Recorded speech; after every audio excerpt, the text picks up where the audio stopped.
Ce sera un webinaire qui durera 1 heure et demie. Voilà, ou un peu plus s'il y a des questions, ou un petit peu moins en fonction.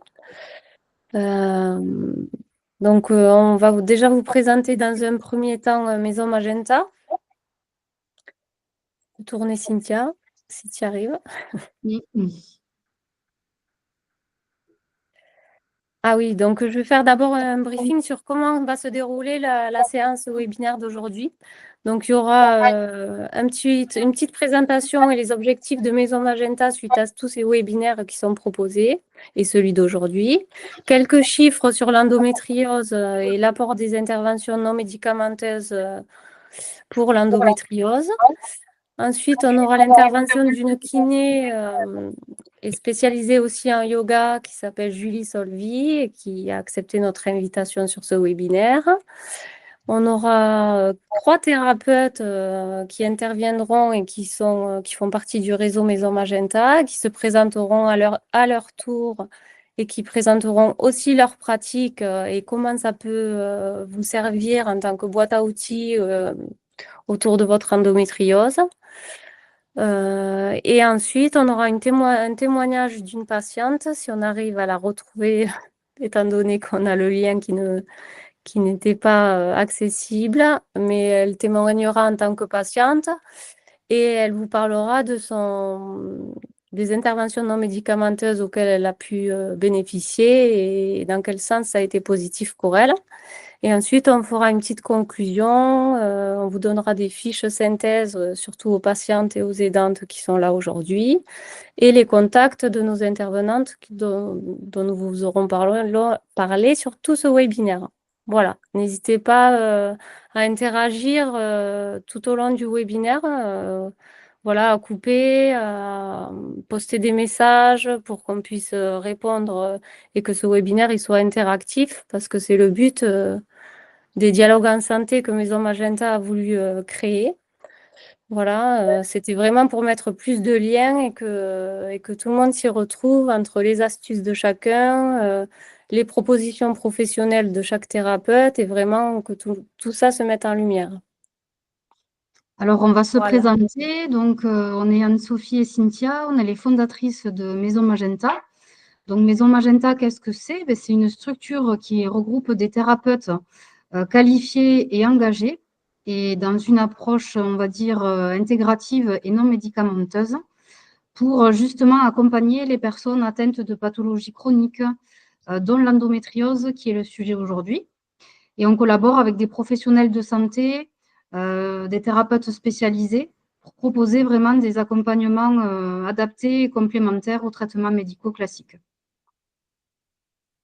Donc, on va passer sur les chiffres. Ouais, j'aurais pu montrer la diapo au bon moment, mais voilà, je vous ai expliqué ce qu'était Maison Magenta. Alors, quelques chiffres. Donc, une femme sur 10 est atteinte d'endométriose. Il faut 7 ans en moyenne pour obtenir un diagnostic. Et 50 à 80% des femmes concernées souffrent de douleurs chroniques qui impactent leur quotidien.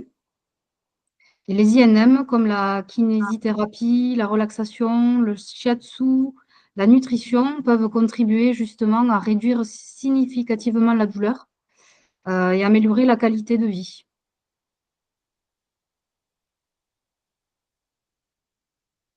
Donc, on va laisser la parole à Julie, si elle veut nous se présenter, présenter sa pratique et puis donner quelques astuces. Oui, merci beaucoup. Je suis Julie Solvi, kiné à Toulouse et villes proches. Merci beaucoup de m'avoir proposé de participer à cette table ronde sur l'endométriose parce que la kiné a beaucoup de choses et toutes les thérapies ont beaucoup de choses à proposer au sujet de l'endométriose.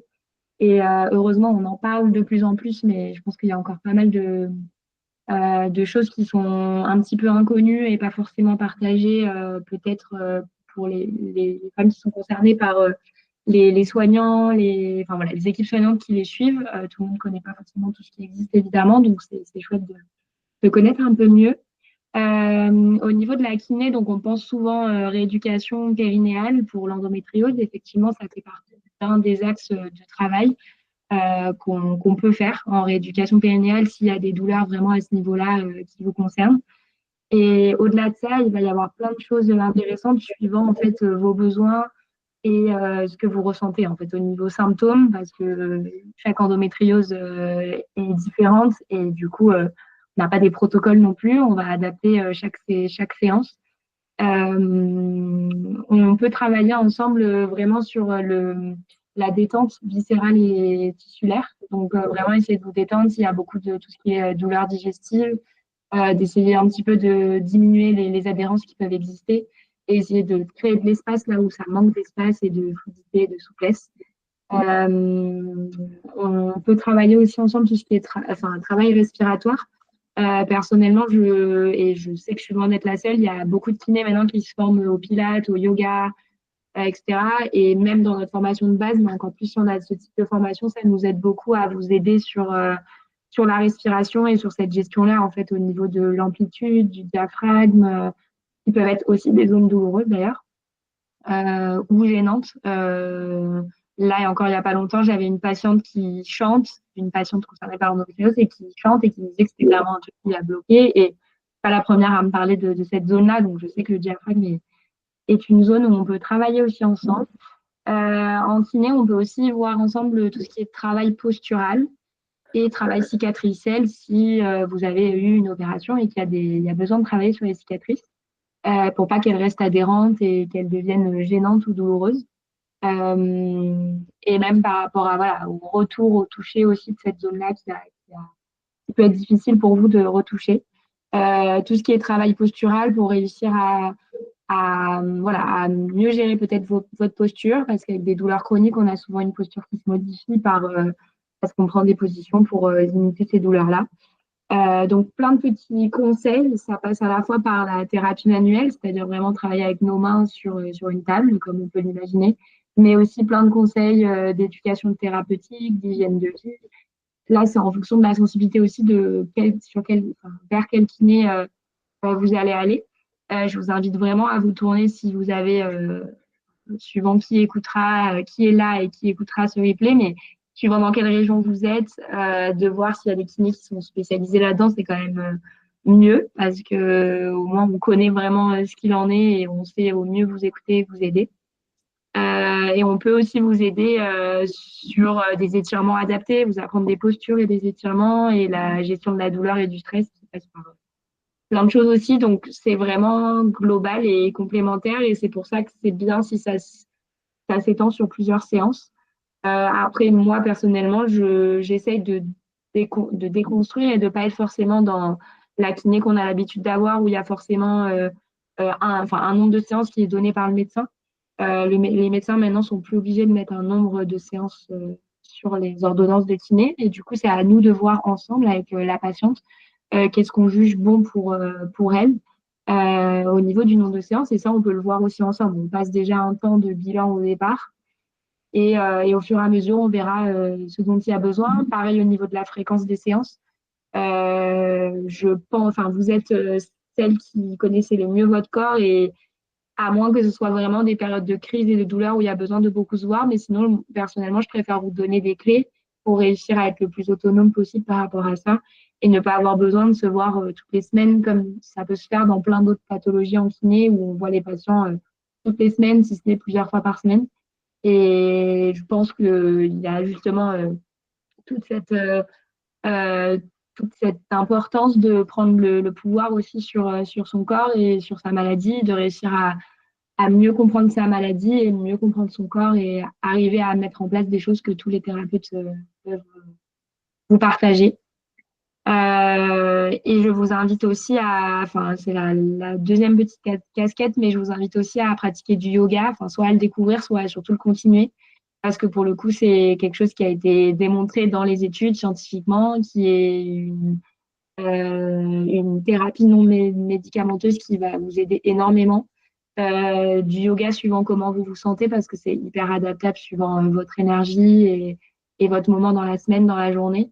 Et du coup, vous pouvez aussi, en complément d'une autre activité physique, celle que vous faites déjà ou une qui vous parle si vous souhaitez en commencer une. Mais c'est vrai qu'au-delà de l'alimentation, du sommeil, de tout ce qu'on peut peut-être déjà vous dire ou pas, mais en tout cas tout ce que vous allez mettre en place à ce niveau-là, il va y avoir aussi toute la partie activité physique. Ça ne veut pas forcément dire du sport à haute intensité, mais au moins bouger au maximum parce que le plus important dans tout ça, c'est le mouvement et de réussir à, à diminuer ou voilà, de ne pas subir trop cette inflammation qu'il y a dans le cas de l'endométriose et euh, de gérer ça au quotidien par des choses qui vous font du bien. Voilà pour moi. Enfin, c'est ce que j'avais en tête en tout cas de vous partager. J'espère que j'ai été assez claire et que je n'ai pas parlé trop vite. C'est un sujet qui m'intéresse beaucoup et donc n'hésitez pas enfin, que vous soyez dans la région toulousaine ou pas, je reste joignable. Vous aurez contact avec Nemo et je reste joignable même pour des questions, enfin même sans séance, sans consultation, s'il y a des questions ou des besoins de recommandations, avec grand plaisir. Euh, voilà, je pense que c'est tout pour moi. Bon, ben super. Merci Julie pour ton intervention. On te libère. Je sais que tu dois partir. Oui, merci beaucoup. Merci à toi. Merci. Je passe la parole à Alexandra Fontana. Bonjour, celle que je n'ai pas vue. Alors moi j'ai un PowerPoint, j'ai eu le temps d'en préparer un. Donc je suis praticienne shiatsu sur. Au revoir Julie. Je suis praticienne shiatsu sur Saint-Jory. Donc je vais vous mettre le diapo, comme ça je vais vous expliquer. Je vais essayer de ne pas traîner, je regarde l'heure qu'il est. Alors, vous allez me dire si vous le voyez, mais je n'arrive pas à. Il faut que tu quittes. Ça y est. Hop. Voilà. Est-ce que vous voyez? Oui. Super. Donc, je vais vous présenter le shiatsu dans l'accompagnement des femmes souffrant d'endométriose. Alors, donc, je m'appelle Alexandra, ça je l'ai déjà dit. Donc, je me suis formée pendant 3 ans à l'école Fuji Taishan, qui est une école de shiatsu. Et je suis installée en cabinet à Saint-Jory depuis bientôt 3 ans. Voilà. Donc, j'ai d'autres pratiques incluses avec le shiatsu, donc la moxibustion, les ventouses sèches, qui sont des pratiques utilisées en médecine chinoise. J'ai intégré aussi donc les huiles essentielles, le Qinetsang, donc qui fonctionne aussi très bien sur les troubles gynécologiques. C'est un massage des organes internes du ventre. Et après, je fais le Kobido, la Tama, voilà. Et donc, je suis en train de me former sur des formations en long cours. Là, je viens de faire un stage pour me spécialiser dans les problèmes de troubles de la fertilité et de la fécondité, où on a abordé notamment l'endométriose. Et je vais me spécialiser a posteriori un peu plus dans tous les troubles gynécologiques. Voilà. Donc, bon, j'avais mis quelques chiffres, on les a vus tout à l'heure. Ce qui est intéressant, voilà, c'est de savoir qu'est-ce que le shiatsu, pour ceux qui ne connaissent pas. Donc, le shiatsu est une thérapie manuelle d'origine japonaise qui utilise en fait les méridiens de la médecine traditionnelle chinoise, un peu le même principe que l'acupuncture, sauf que nous, on va utiliser nos pouces, nos doigts, nos paumes de main au lieu d'aiguilles pour travailler sur les méridiens et sur les points d'acupression. Donc tout ça a pour but de refaire circuler ce qu'on appelle le qi, qui est l'énergie vitale. Donc le qi circule en fait à travers tout le corps et il peut y avoir des déséquilibres qui vont générer des problématiques physiques ou psychiques. Donc le shiatsu va corriger en fait tous ces déséquilibres. Donc tantôt on va avoir des excès ou des vides d'énergie qui vont générer des problématiques, des symptômes. Donc voilà, le shiatsu donc se pratique habillé, ce qui peut être assez arrangeant pour des gens pudiques. Je le fais pour ma part sur table, mais ça se fait aussi sur futon et dans certains cas sur chaise de massage. Voilà. Donc le bienfait général, avant d'aborder ceux pour l'endométriose, c'est le renforcement en effet du système immunitaire, pour l'équilibre émotionnel, pour calmer le stress et l'anxiété. Ça améliore aussi la qualité du sommeil, les troubles digestifs, des problèmes de tension musculaire, etc. Donc, l'endométriose, d'un point de vue de la médecine traditionnelle chinoise, Pour vous expliquer un petit peu d'où viennent les déséquilibres, en fait, il faut d'abord, au préalable, quand vous venez au cabinet, faire avec moi un bilan énergétique. Donc, je vous fais asseoir avant de passer sur la table et je vais vous poser pas mal de questions sur votre problématique, vos symptômes, vos modes de vie. Alors, quand je marque étude de la langue, je ne vous apprends pas le chinois. On va juste travailler ensemble on va regarder votre langue pour voir les déséquilibres qui peuvent y apparaître, puisque la langue est une cartographie de vos organes et vos méridiens. Et on va faire ce qu'on appelle la prise de pouls. Donc, ça se fait au niveau des poignets pour pouvoir cibler les déséquilibres énergétiques. Donc, dans l'endométriose, très souvent, ce qui revient, c'est ce qu'on appelle une stagnation du qi, donc de l'énergie vitale, et du sang. Donc, c'est-à-dire que le sang va mal circuler, refluer vers les ovaires, donc pour générer des symptômes comme les règles irrégulières, abondantes avec caillots, des douleurs au bas-ventre qui peuvent irradier, variation de l'humeur, tout ce qui est spécifique au SPM. Donc ça, on le traite en remettant de la circulation dans le sang et dans l'énergie vitale qui, normalement, doit circuler dans un sens, puisque dans les méridiens, en fait, l'énergie, c'est un peu comme des fleuves, ils vont circuler dans un sens ou dans l'autre. Mais par moments, ça circule mal, ça circule dans le mauvais sens. Il y a des petits barrages aussi, donc nous, on est là pour les faire sauter pour que tout se réharmonise. Et après, voilà, il y a d'autres problématiques énergétiques, comme le vide de l'énergie du rein, avec du froid dans l'utérus, la présence d'humidité et de glaire dans la circulation des méridiens, etc. Vous me dites si je vais trop vite, hein? Non, c'est parfait. Alors, donc, en shiatsu, on va se concentrer sur les méridiens des organes qui vont impacter le plus les problématiques d'endométriose. Donc, on a le foie, parce que lui stocke le sang. On a la rate qui produit le sang.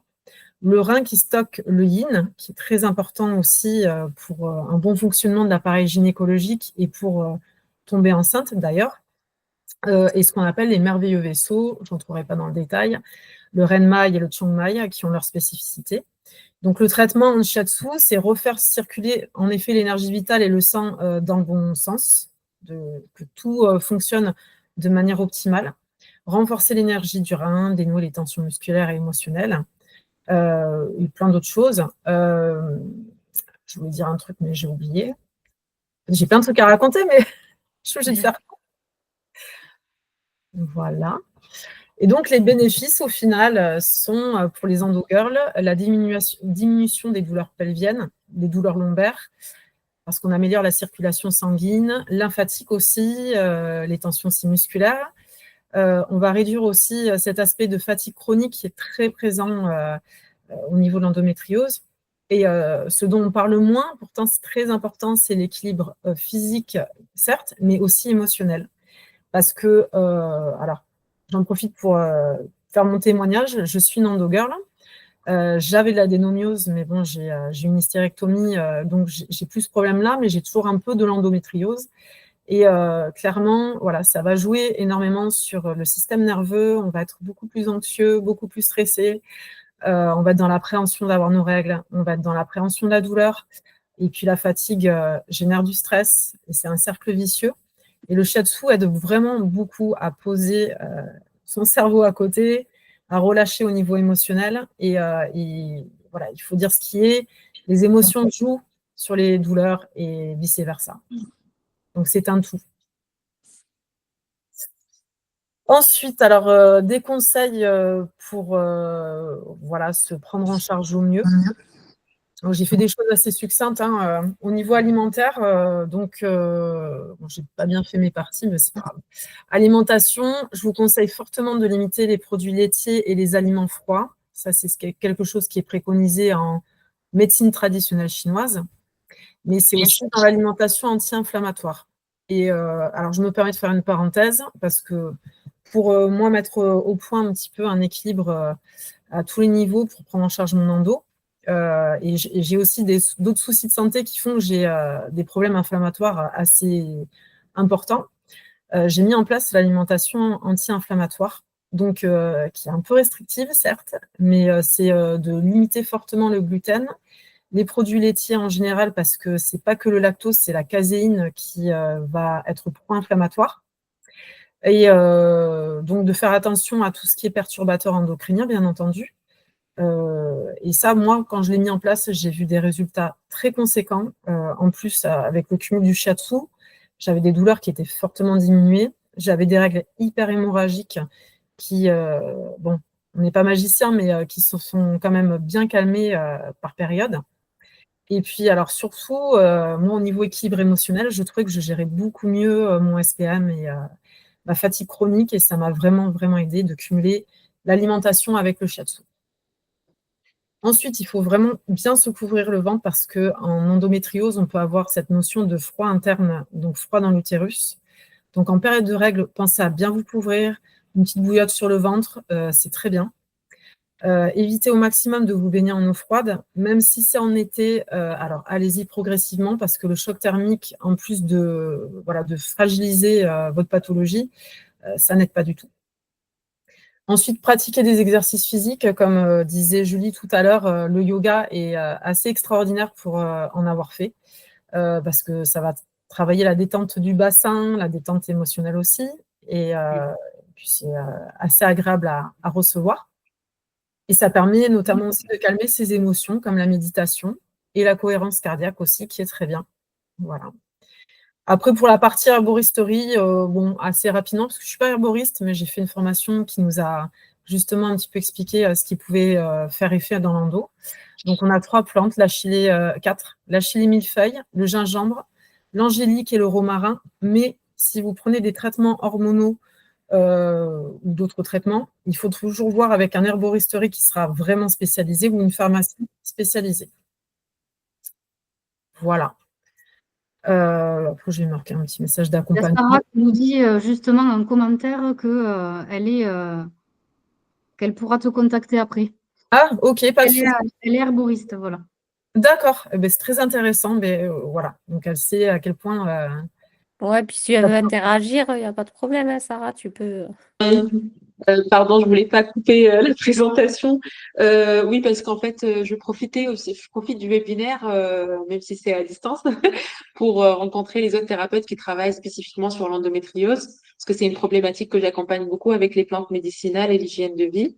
Et effectivement, souvent, ça m'arrive en fait d'orienter vers d'autres thérapeutes parce que l'approche, elle doit être globale. Comme tu le dis si bien, on peut pas tout seul en fait amener une réponse globale aux patientes. Et du coup, moi, je suis herboriste et phytothérapeute et avec plaisir pour échanger plus tard sur la place des plantes en fait. Très bien. Alors, moi, c'est quelque chose que j'apprécie énormément de travailler avec les plantes, que ce soit les huiles essentielles, la gémothérapie aussi. Je la conseille fortement pour l'avoir utilisée à tout niveau. Vraiment, pour les problèmes gynécologiques, la gémothérapie aussi est super efficace. Je le conseille à certaines de mes clientes qui m'ont fait des retours en disant que c'était assez bluffant. Mais en effet, c'est une approche globale à avoir. Et alors, moi, j'explique bien aux gens qu'on est dans un travail mutuel, que moi, ce que je vais faire, ça va avoir une action, mais en contrepartie, il faut aussi que la personne fasse le nécessaire pour ne pas exacerber les problématiques. Voilà, je leur dis, allez marcher, faites attention à votre alimentation, en effet, dans la mesure du possible, parce que c'est frustrant aussi et on n'a pas envie d'être tout le temps dans faire attention. Mais les effets. Il faut que ce soit quelque chose de co-construit, à mon sens, avec la patiente pour que l'adhésion, en fait, au final, au programme soit bonne et qu'il y ait des résultats plus tard. C'est ça. C'est ça. Et c'est travailler sur plein de choses. Au niveau de la phytothérapie et de l'hygiène de vie, on travaille vraiment déjà, dans un premier temps, en endométriose, sur la digestion, l'état de la digestion et la réduction de l'état inflammatoire général et puis sur l'élimination aussi des excès d'hormones en fait qui peuvent être là. Et après, on arrive au rééquilibrage hormonal avec des plantes progestérone-like ou autres en fonction de la situation. Ouais. C'est très intéressant. Mais j'aime beaucoup la pratique de médecine chinoise, effectivement, et du shiatsu aussi dans ces cas-là. Franchement, ça a de beaux résultats. Ouais, mais voilà, j'ai pas la pharmacopée inclus dans ma formation et dans ma pratique, donc c'est très bien que tu sois intervenue. Donc, merci. Merci à toi. Après, je peux vous montrer assez rapidement, je vais devoir vous montrer mes fesses, des points qui peuvent soulager des tensions que vous pouvez avoir au bassin quand vous avez des crises d'endo. J'espère qu'on va bien voir. Donc, vous avez ici, vous n'allez pas voir, hein, je suis désolée, je ne montrerai vraiment pas mes fesses pour de vrai. Mais vous avez ici les trous sacrés vous en avez plusieurs et en fait, vous allez appuyer sur ceux qui sont en haut. Vous savez, les petits trous, les petits renfoncements que je ne vous montrerai pas.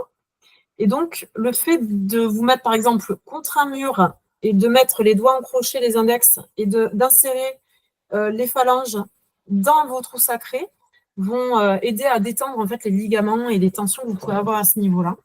Parce que c'est assez courant dans les problèmes gynécologiques d'avoir le bassin qui est complètement verrouillé et c'est un cercle vicieux parce que ça génère des douleurs, des tensions, du mal-être et ça peut être un petit plus pour aider. Voilà. Parfait. Très bien. Merci, Alex. Merci. Merci beaucoup. Et puis après, j'avais envie aussi de rajouter quelque chose. C'est que ça dépend, je suppose, de chaque patiente aussi. Chaque patiente, une méthode peut marcher et pas une autre. C'est pour ça qu'on dit enlever le gluten, le lactose, mais en fait, ça va dépendre dans quel sens, comment, est-ce on l'évite totalement ou on le diminue dans son alimentation. Voilà, c'est vraiment chaque patiente a son chemin et c'est pour ça que c'est bien de se rapprocher des thérapeutes et de vraiment étudier son cas propre et pas celui de sa copine parce qu'en fait, voilà. Oui, en fait, moi, je l'ai expliqué pour mon cas, mais Voilà. c'est quelque chose que les personnes peuvent essayer. Ça ne mange pas de pain, c'est le cas de le dire, pour permettre de voir comment le corps réagit s'il y a un mieux. Voilà. Juste essayer de faire les choses, par contre, de manière modérée et progressive, sans se brusquer. Parfait. Super présentation. Bon, mais merci Alexandra. On peut peut-être passer la parole à Magali. Oui, bonjour à tous. Donc moi, je suis Magali Siria-Roca, je suis kinésiologue et je n'ai pas de présentation pour ce jour, donc vous allez m'écouter. Pas de souci. Voilà. Donc, je pose voilà, les choses d'entrée, comme ça au moins il n'y a pas d'attention ou d'attente à ce niveau-là.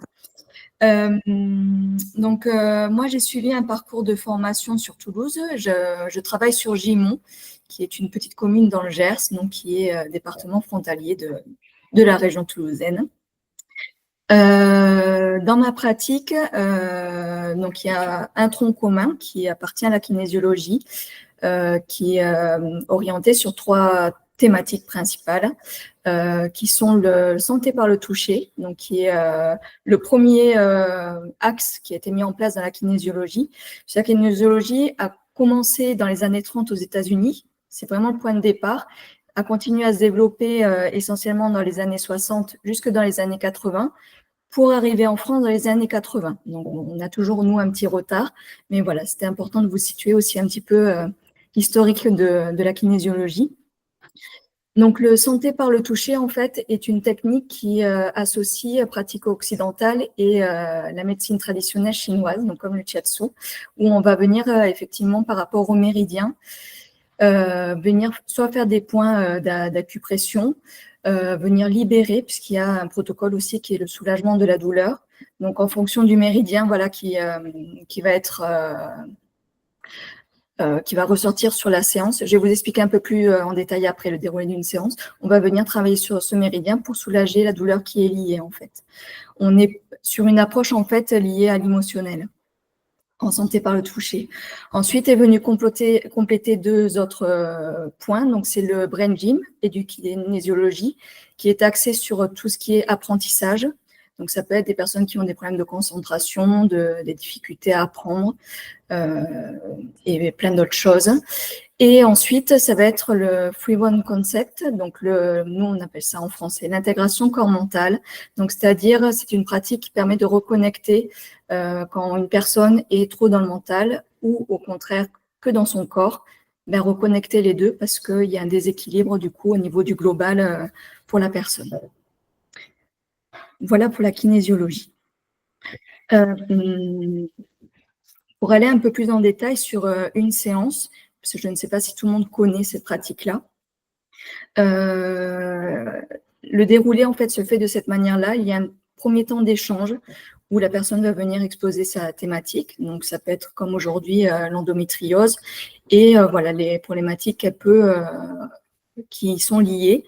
Ces problématiques peuvent être de l'ordre du psycho-émotionnel, donc du stress, de l'anxiété, des angoisses aussi qui peuvent être vécues par la personne, des peurs si c'est une jeune femme qui n'a pas encore eu d'enfant et qui a un projet de concevoir une peur. Est-ce que je vais être en capacité de procréer?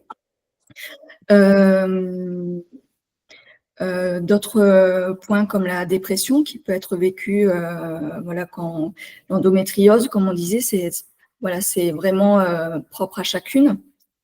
Et certaines peuvent être à un niveau un peu plus bas, et puis d'autres, ça peut être vraiment des crises assez importantes qui peuvent aller sur la dépression parce qu'il y a peut-être un enfermement ou un isolement qui peuvent en découler aussi. On vient aussi sur un problème de confiance en soi, de sommeil, et voir aussi s'il y a un coma qui peut être en lien aussi avec cette pathologie. Au niveau physique, si la personne aborde des problèmes de douleur, alors, il y a cette zone qui est liée à l'endomètre, la zone pelvienne. D'autres douleurs peuvent être aussi en lien de par la posture, douleurs de dos, des migraines qui peuvent être aussi symptomatiques, des tensions physiques, des règlements hormonaux et des déséquilibres énergétiques. Une fois qu'on a évoqué ça, en fait, la personne passe sur la table, reste habillée, il n'y a que les chaussures à enlever, et la montre, puisqu'on est sur une génération maintenant de montres connectées, voilà, donc ça, on enlève.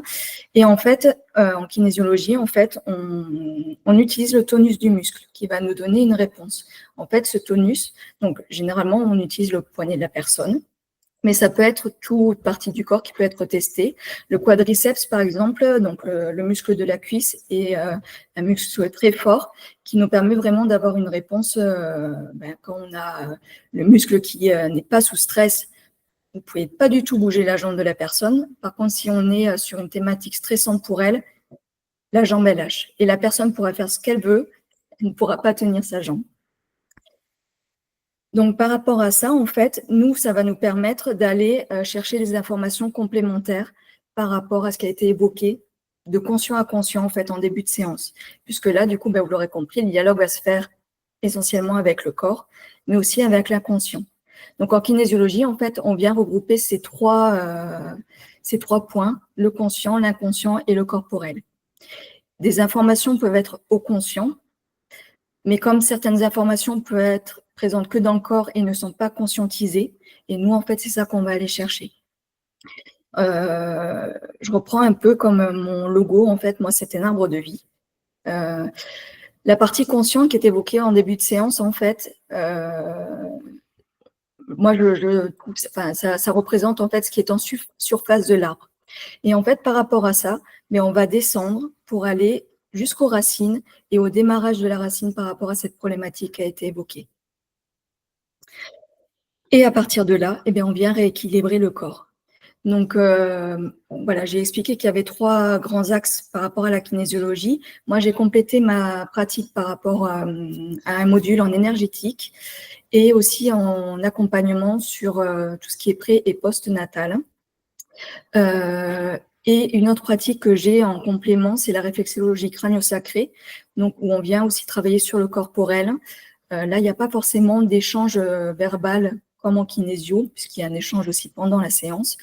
On vient vraiment libérer aussi des émotions qui peut-être sont présentes dans le corps et ne sont pas conscientes, parce que parfois on se dit ça appartient au passé et je passe à autre chose. Sauf que le corps, lui, il a encore en mémoire ces choses-là. Donc on vient les libérer aussi, les débloquer.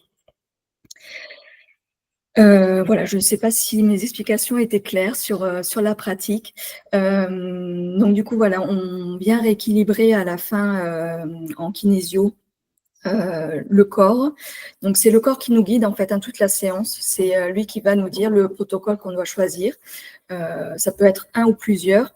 Donc soit sur de l'acupression, soit sur des mouvements à faire, soit sur de la visualisation également. Voilà, il y a vraiment, il y a plus d'une quarantaine de protocoles, donc je ne vais pas tous vous les citer maintenant. Mais voilà, c'est pour vous dire que c'est assez varié sur la pratique. Un point important aussi, c'est que le corps a une force aussi, c'est qu'il sait s'auto-guérir. Et si on prête en fait attention à lui aussi, donc ça c'est quand on est un petit peu trop dans le mental et on oublie toute cette partie-là qui est en dessous. Donc dans mes conseils, voilà, ça serait peut-être se reconnecter aussi à ce corps qui fait partie intégrante de nous, savoir l'écouter. Et pour ça, je voudrais reprendre une citation en fait de Platon, philosophe donc qui était là bien avant Jésus-Christ, puisqu'il est né en 428-427 avant. Et une de citations, c'est les mots, donc M-A-U-X du corps, sont les mots M-O-T-S de l'âme. Ainsi, on ne doit pas chercher à guérir le corps sans guérir l'âme. Et pour moi, cette citation, elle a tout ce sens par rapport à la kinésiologie, en fait, puisqu'effectivement, on vient chercher les informations voilà, qui sont présentes dans le corps, donc dans l'âme de la personne aussi, pour l'amener. On est vraiment sur un accompagnement, en fait. Donc, c'est voilà, l'accompagner à retrouver aussi ce contact à elle-même et à sa force intérieure aussi, à sa paix intérieure, à son calme intérieur, on peut le dire aussi, parce que parfois on peut être aussi complètement chamboulé et être là sans être là aussi. Donc, c'est se reconnecter à soi et à retourner en fait à l'harmonie aussi et au bien-être. Puisque le corps, en fait, quand il est en harmonie, son pouvoir d'auto-guérison, en fait, peut être que renforcé et permettre, du coup, à la personne de revenir à un équilibre et un bien-être voilà, à l'intérieur d'elle-même. Merci. Merci à vous. Merci Magali. Donc voilà, pour en fait discuter de la kinésiologie, c'est une réponse au test musculaire. Je vais un petit peu expliquer. Donc, en fait, c'est sous forme de test musculaire, mais le patient ne peut pas. Voilà, on va venir poser des questions, mais les réponses, c'est le corps qui va nous les donner. Donc, c'est votre inconscient. Et des fois, s'il y a par exemple des situations que vous ne comprenez pas, alors que tout s'est bien mis en place, votre alimentation, vous avez bien fait ce que vous a préconisé le médecin, tout ça, et puis que vous êtes dans une impasse, des fois, c'est juste des choses qui sont dans votre inconscient et que vous n'arrivez pas justement à toucher du doigt parce que vous ne l'avez pas conscientisé et puis en même temps, vous ne savez pas d'où ça vient. Et la kinésiologie, ça vient justement interroger ça, interroger votre inconscient par le test musculaire du bras. Et voilà, donc il n'y a pas besoin de parler plus que ça, hein. En fait, c'est le thérapeute qui vient questionner votre corps et votre corps a la solution, en fait. Votre corps a la réponse. Donc, c'est vrai que c'est bien de le découvrir parce que ça vient des fois travailler des choses auxquelles on ne pensait pas et ça libère aussi des choses qui sont inconscientes. Ça fait du bien de toujours travailler ça.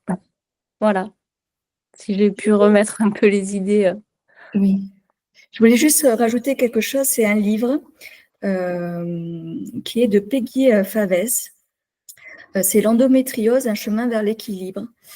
Et en fait, ce livre, j'ai lu plusieurs passages en fait et fait lien, je vais le recevoir lundi, parce que je vais du coup le lire, et fait lien aussi avec la kinésiologie. Donc, elle a une approche aussi, elle explique tout son parcours de vie et elle part déjà du commencement de ses règles en fait et comment ça a été perçu et par elle, mais aussi par son cercle familial puisqu'elle les a eues très tôt, à 10 ans et demi. Et c'est juste pour faire le lien avec la kinésiologie, c'est-à-dire que cette perception-là qu'il y a eu sur ces règles à cet âge-là peut avoir un lien avec ce qui peut être vécu dans le présent, en fait.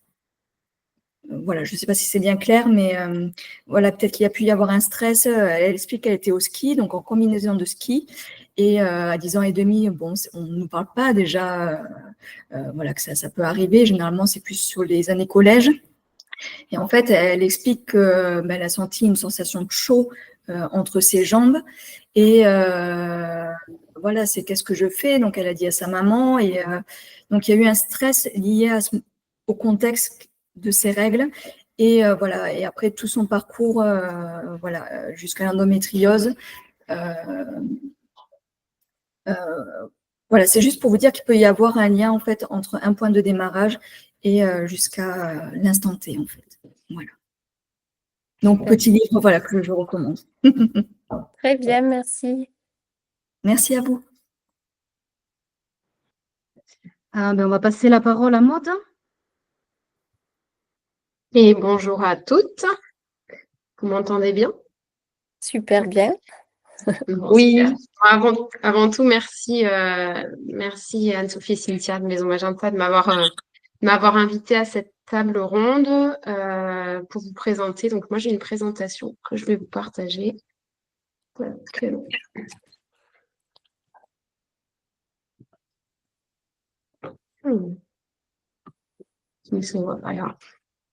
C'est bizarre.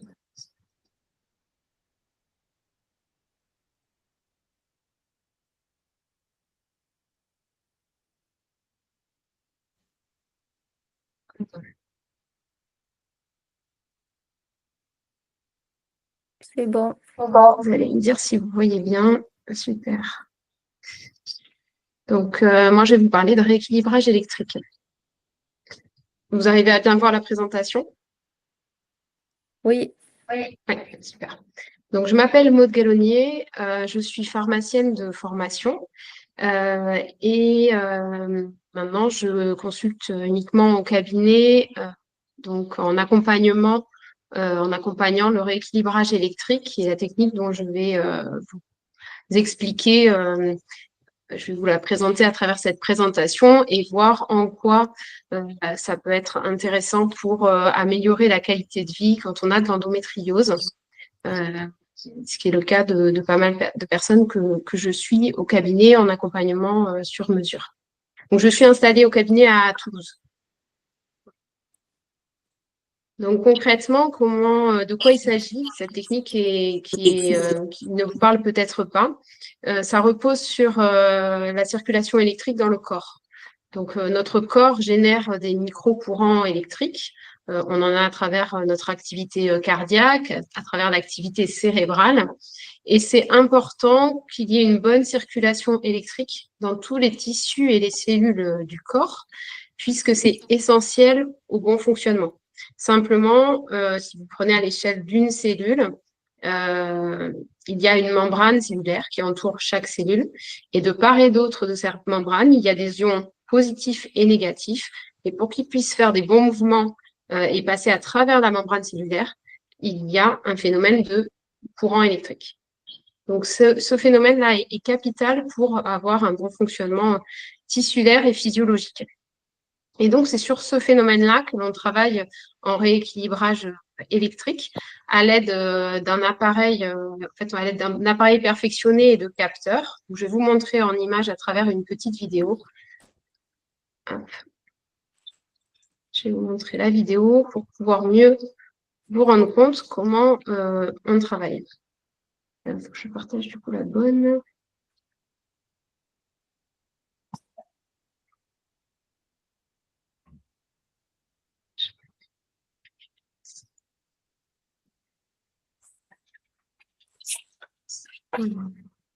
Normalement, là, vous devriez voir la vidéo apparaître.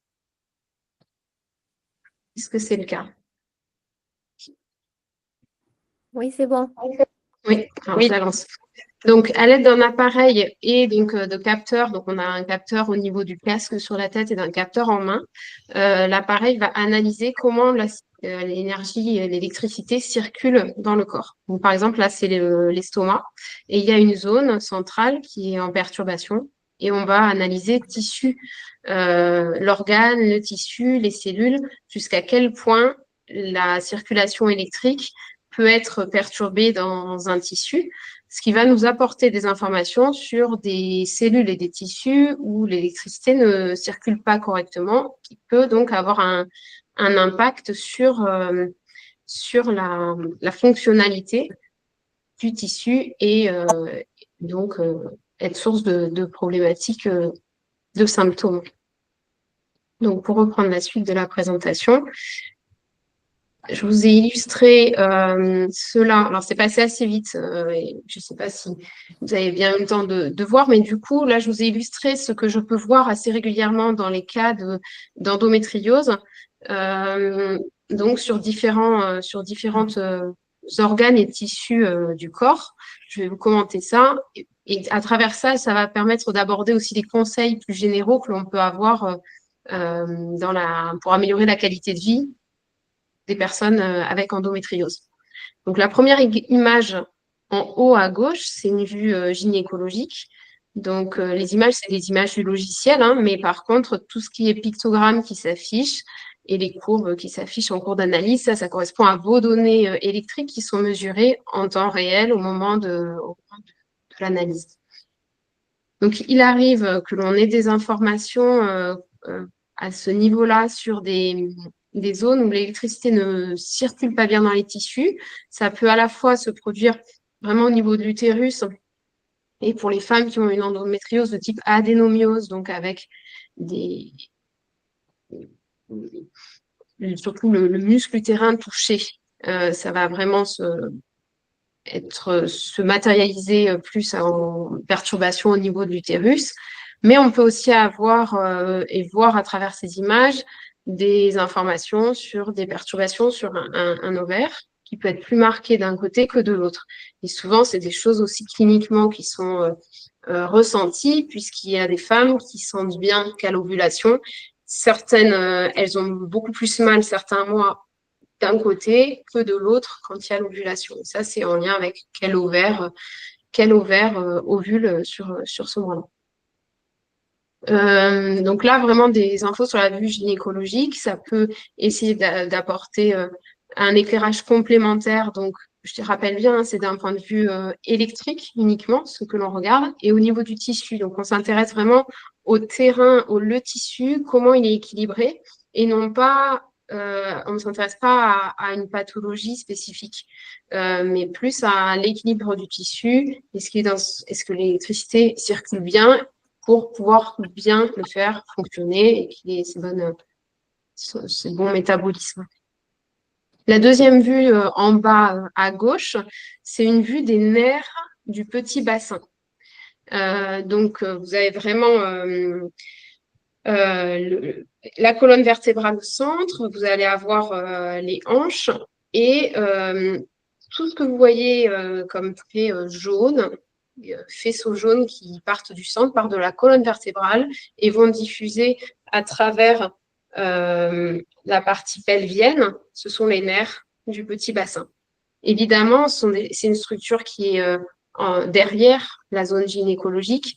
Quand il y a des fortes adhérences, des tensions, de l'inflammation, des douleurs, des crispations, du manque de mouvement, évidemment que ces structures nerveuses sont assez comprimées, irritées et peuvent être source de douleurs nerveuses.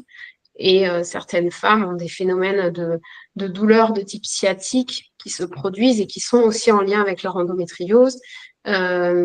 C'est sur ces vues-là que on a des informations sur la partie perturbation électrique. Donc là, quand on parle de ces nerfs et de cette compression, évidemment que les conseils, je reviens au mouvement qui a déjà été évoqué, donc le mouvement qui sera toujours bénéfique pour essayer de garder au maximum de place disponible dans le petit bassin, dans la zone abdominale et pelvienne. L'ostéopathie qui travaille bien sur le viscéral peut bien aider aussi à décongestionner et détendre les nerfs et les tissus et les adhérences de cette zone-là. Mais il ne faut pas oublier non plus, donc la troisième image, donc en haut au milieu, c'est l'appareil digestif. Beaucoup de femmes avec de l'endométriose ont des troubles digestifs associés. Alors l'un et l'autre probablement s'entretiennent par un effet inflammatoire, mais c'est tout l'intérêt de s'intéresser à son alimentation et au confort digestif pour éviter d'ajouter une source d'inflammation supplémentaire qui vient faire flamber des douleurs qui sont existantes dans le cas de l'endométriose. Donc, la quatrième image en bas à droite, c'est une vue grossie d'un ovaire. C'était pour voilà, vous montrer un peu plus grossi des zones qui peuvent être avec donc des pictogrammes où on peut avoir des informations sur des zones particulièrement perturbées en électricité. J'ai déjà vu ce cas où il y a vraiment un focus de perturbation électrique et en questionnant la personne qui avait de l'endométriose, en fait, elle avait eu sur cette ovaire, sur cette zone-là, de multiples kystes. Donc, c'était voilà, une zone très perturbée où, en effet, il y avait eu des troubles de fonctionnement. Et puis, la dernière image, en haut à droite, donc c'est une vue, on pourrait dire de profil. En fait, c'est une coupe du bas de l'abdomen où on voit la partie gynécologique, on voit l'utérus dans sa coupe de profil, mais en dessous, je n'ai pas le pointeur. Je ne sais pas si vous allez voir la souris, en fait. Je ne sais pas si vous voyez ma souris. Mais Oui, on la voit. oui. Ok, là, en fait, il y a la partie utérus. Là, c'est la vessie. Et là, c'est le rectum. Je voulais vous montrer cette coupe parce que c'est une zone extrêmement dense de différents organes avec une grande proximité.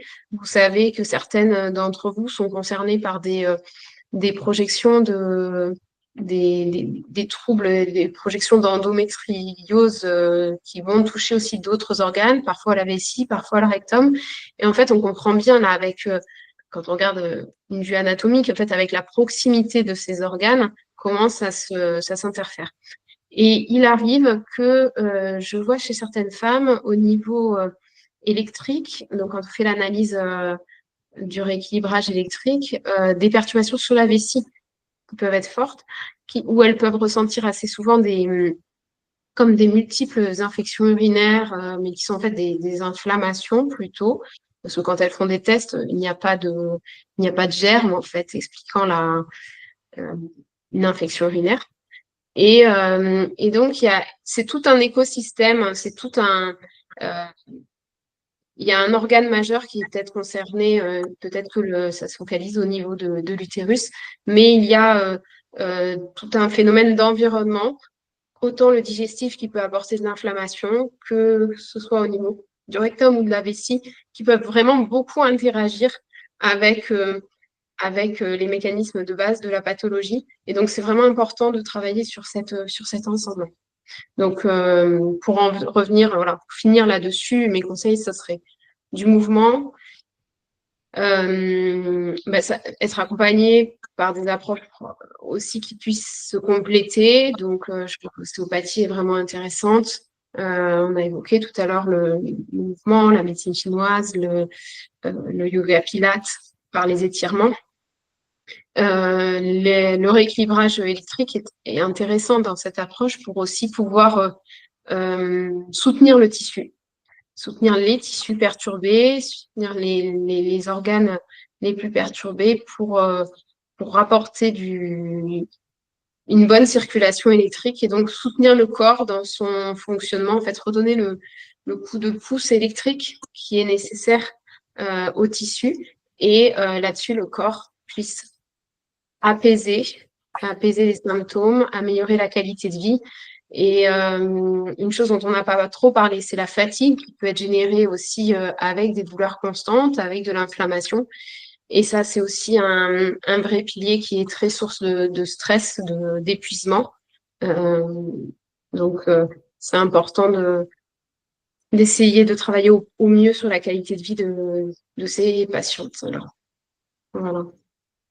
Je vous remercie. Et si vous avez des questions sur cette pratique, on peut en parler là. Ou sinon, vous pouvez, n'hésitez pas à me contacter pour en savoir plus. Ouais, super. Ok, Moi, merci Maud. On fera de toute façon à la fin 5 minutes de questions-réponses. Donc, si vous avez des questions tout à l'heure, on pourra vous poser. Ok. ouais, moi j'avais envie de rajouter des choses. Vas-y. Non, mais parce que Maud, elle n'a pas précisé, mais finalement, c'est la méthode de la biorésonance, mais tu n'as pas utilisé ce nom-là.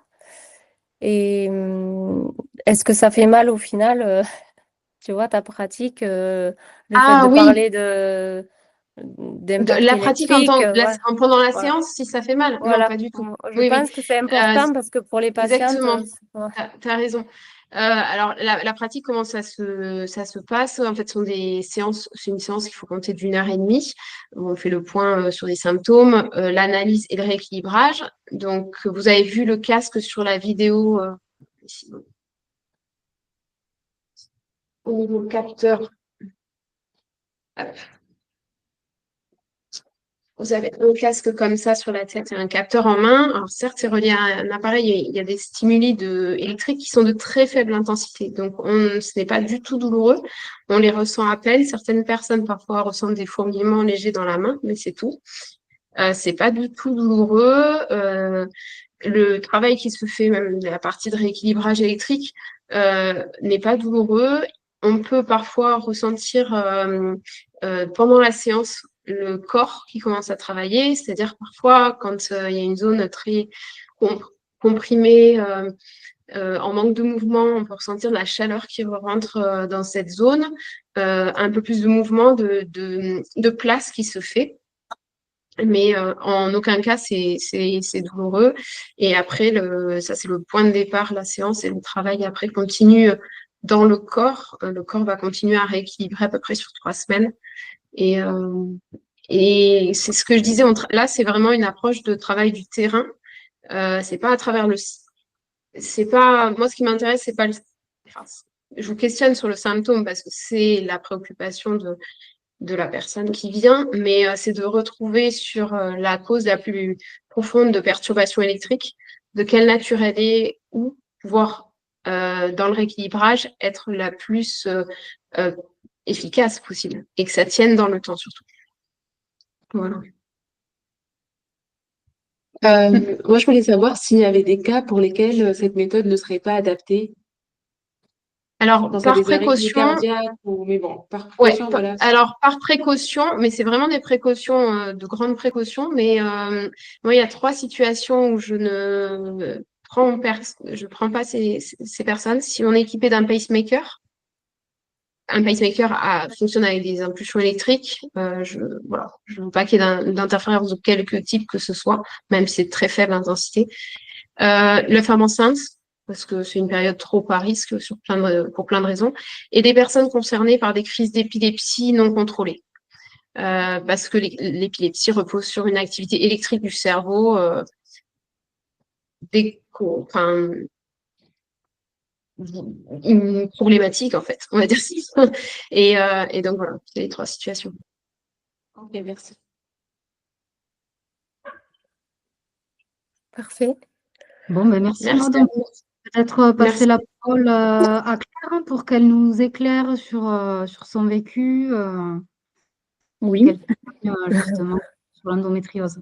Ouais, Claire, c'est une patiente qu'on a rencontrée en amont avec Maison Magenta.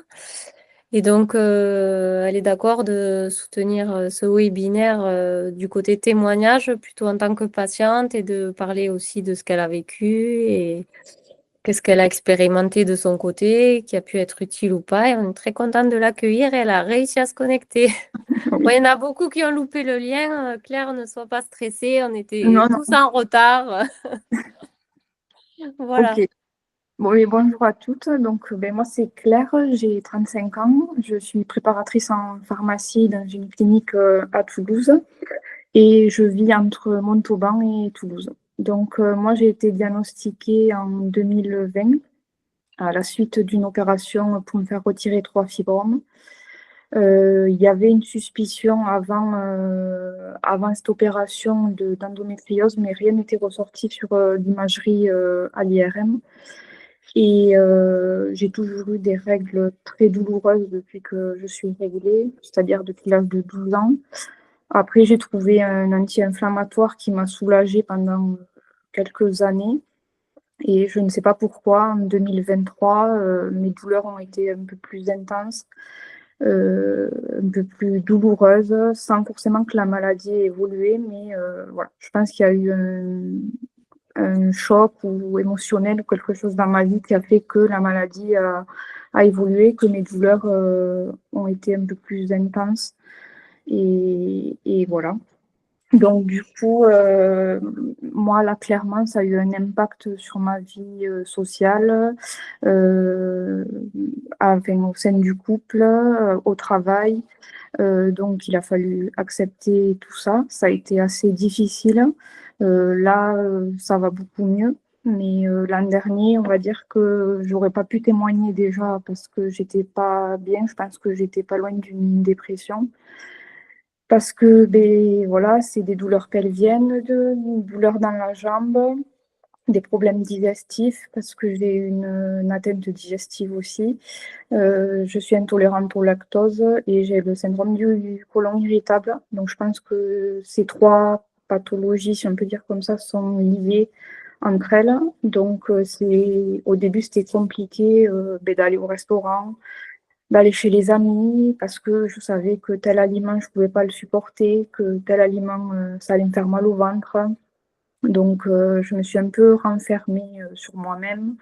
J'ai beaucoup refusé de soirées, de restos entre copines parce que ben, je préférais être à la maison chez moi plutôt qu'être à l'extérieur et avoir peur ben, d'avoir mal, d'avoir une crise de diarrhée. Enfin, voilà, c'était assez compliqué. Et maintenant, si ça va mieux parce que j'ai mis beaucoup de choses en place, notamment la kiné, qui m'a, je pense, pas sauvé la vie, mais sur les douleurs digestives et dans ma jambe gauche, c'est vraiment 50% à moins de douleurs. Et du coup, sur ça, je revis. L'ostéopathie aussi, ça m'a beaucoup fait du bien. Et là, maintenant, j'aimerais trouver un thérapeute pour mettre en place au niveau alimentaire, alimentation anti-inflammatoire, comme Alex en parlait tout à l'heure. Voilà, après, moi, là, c'est les deux choses pour l'instant que j'ai mis en place et qui m'ont beaucoup soulagée. Je fais de la sophrologie aussi qui m'aide, un petit peu de cohérence cardiaque. Et après, yoga, pilates aussi, aquabike, parce que j'ai compris qu'il fallait que mon corps soit en mouvement et non pas recroquevillé sur moi-même, sur le canapé. Voilà, il faut que le corps soit en mouvement pour aller mieux et aussi, je pense, s'occuper l'esprit.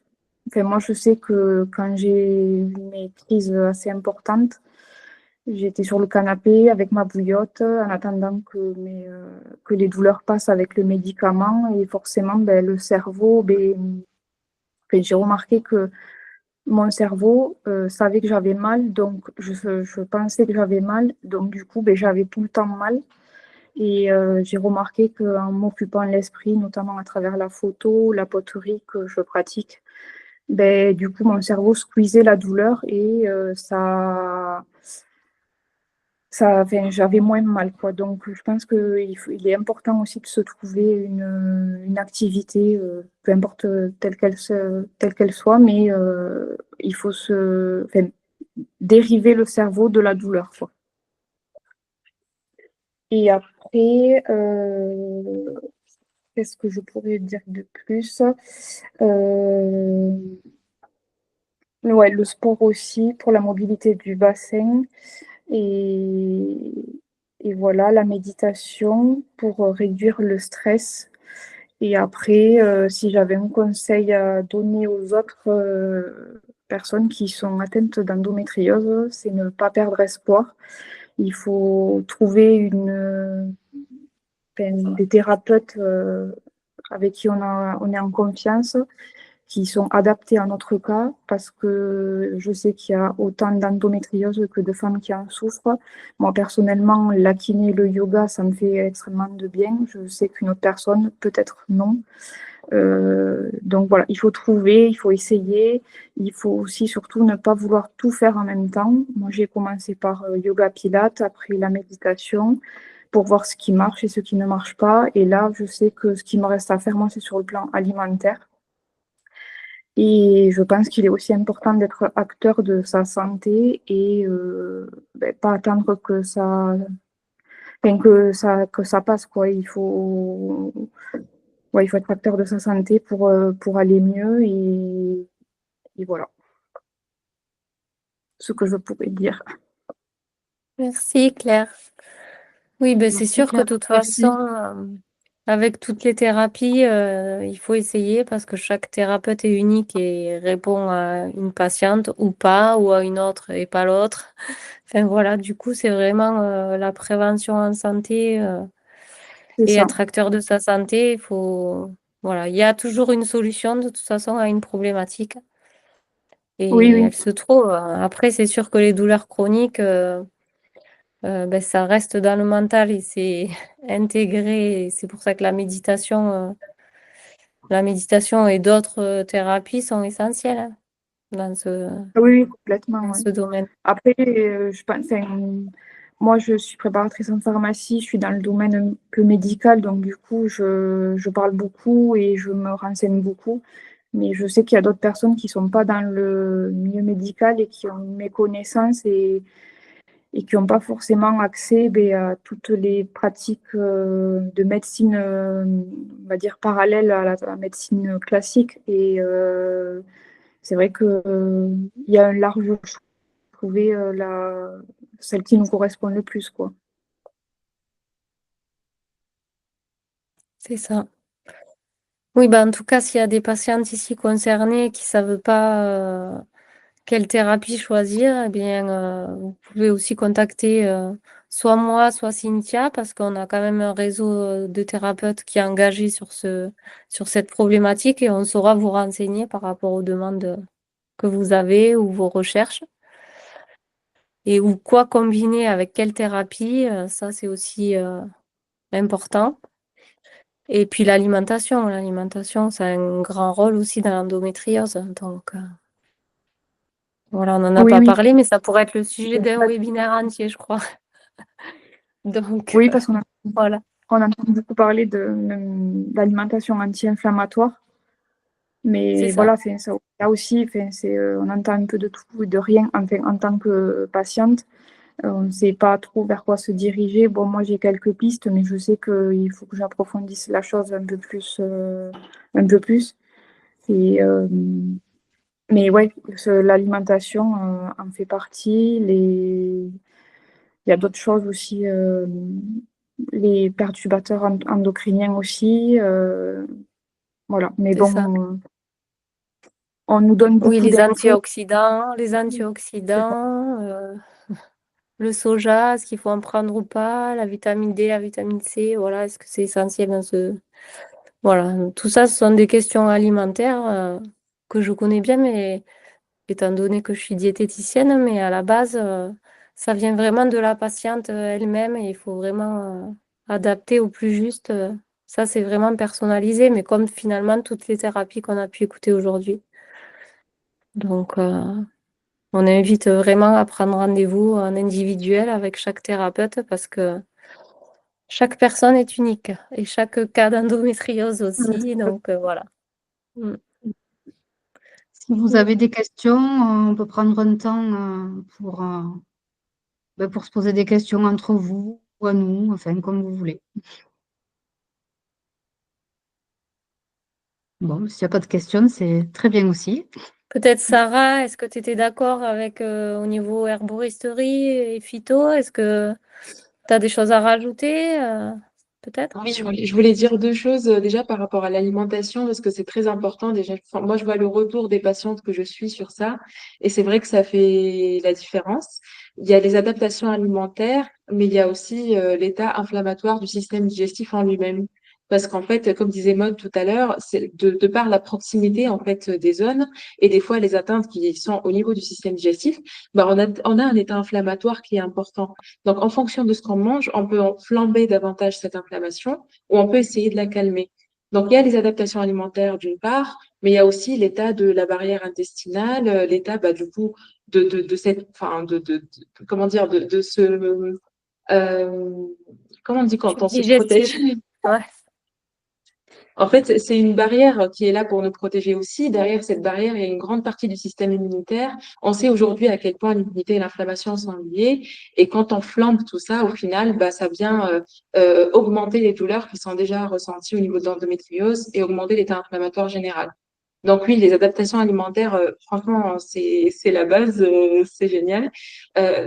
Enfin, retour de mes patientes d'avant, peut-être ne pas être dans des trucs hyper restrictifs pour que le protocole soit viable sur le long terme. Mais c'est chouette. Donc, et puis l'alimentation, en vrai, enfin, c'est l'axe où on a le plus de poids parce qu'on mange au moins 3 fois par jour, a priori. Et du coup, bah, on a beaucoup de choses à faire à ce niveau-là. Après, par rapport à la phyto et l'herboristerie, oui, pour les plantes partagées par Alexandra, effectivement, il y a le gingembre qui est circulatoire, donc il va amener du sang au niveau de l'utérus, mais il va aussi décongestionner. Il y a le romarin aussi qui travaille beaucoup sur la circulation. Après, sur les plantes plus spécifiques aux hormones féminines, pour moi, c'est vraiment au cas par cas. C'est-à-dire il faut vérifier en fait le terrain de la personne, son état à elle, ses hormones à elle, avant d'aller sur des plantes de rééquilibrage hormonal. Voilà, voilà ma réponse. Et puis on peut travailler en local aussi, en aromathérapie, c'est très intéressant pendant les crises ou même avant, en prévenant, en fait, en fonction des périodes où la patiente a le plus mal. Il y en a qui ont plus mal pendant l'ovulation, il y en a qui ont plus mal pendant les règles. J'ai eu même des cas où pendant les règles, ça se passait plutôt bien, il n'y avait pas de règles hémorragiques, il n'y avait pas de douleur importante, mais c'est pendant l'ovulation où on a une flambée de douleur. Donc, c'est vraiment au cas par cas et du coup, on adapte aussi le conseil de phyto à ces cas-là. Par contre, alors, ouais, je me permets Est-ce que c'est clair? d'intervenir. Parce que j'avais une formation, je me permets d'intervenir pour te poser une question. J'ai fait une formation de phytoaromathérapie adaptée au shiatsu. Il faut faire attention, surtout quand on a un terrain comme l'endométriose, à ne pas surcharger son foie en utilisant trop, par exemple, les huiles essentielles. En les diluant bien, parce que c'est vrai qu'elles peuvent avoir une efficacité importante en aromathérapie, c'est très bien, c'est beaucoup moins risqué, mais en application locale, moi je vois passer un petit peu de tout sur des groupes Facebook où les filles vont mélanger je ne sais pas combien d'huiles essentielles et s'en appliquer je ne sais pas combien de fois par jour.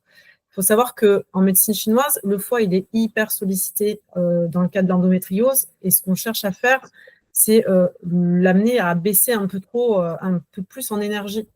Donc, il faut aussi aller, comme tu disais, avec parcimonie pour faire les choses progressivement et pas se lancer sans l'avis d'experts. C'est pour ça que moi, je parlais des plantes, mais je disais bien, allez voir un herboriste, allez voir un pharmacien spécialisé. Mais voilà, il faut tester. Et un truc important, ne laissez pas tomber au bout de 1 ou 2 séances, qu'importe les séances. Ce qu'on a, nous, en shiatsu, qui font qu'il faut plusieurs séances pour libérer, comme c'est le cas aussi pour l'ostéo notamment. Et voilà, d'éviter, parce qu'on a aussi ces problèmes-là qu'on voit souvent, des gens qui vont passer d'une pratique à une autre très vite, mais qui ne vont pas aller à fond dans chaque sujet. Donc ça aussi, c'est important de le savoir, parce que moi, je l'ai fait au début.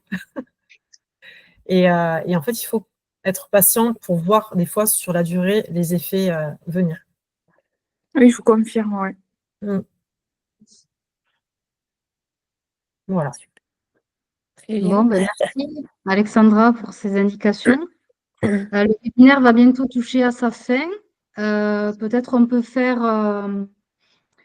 une aparté sur ce qu'il faut retenir.